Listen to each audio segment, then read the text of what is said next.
Welcome to the Slop Temple. We pray this video helps. You start by confirming prerequisites: iOS 14 Plus, working network, and the DNS hostname from your provider. Once ready, open Settings and tap Wi-Fi, pick the network you use. Make sure to tap the small info I button next to that Wi-Fi name. From there, scroll to Configure DNS and change it from automatic to manual.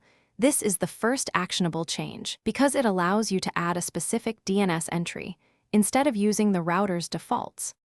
Once done, tap Add Server and input the DNS hostname or numeric IP your provider gave you. Some private DNS setups accept hostnames, others require IP.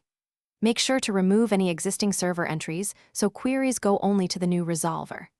After saving, return to the main settings, and if you use a VPN or profiles, ensure they don't override DNS, edit or disable conflicting profiles. This middle step ensures DNS queries resolve privately and consistently to your chosen provider. Finish by restarting the connection, toggle Wi-Fi, or reboot the iPhone to flush caches and apply the new resolver. Then verify. Visit a site, use a DNS leak test, or ping a domain to ensure responses come from the private DNS. If something goes wrong, make sure the hostname was typed exactly, remove duplicate entries, and temporarily disable VPN or configuration profiles that might force different DNS. If issues persist, revert to automatic, then reapply settings step.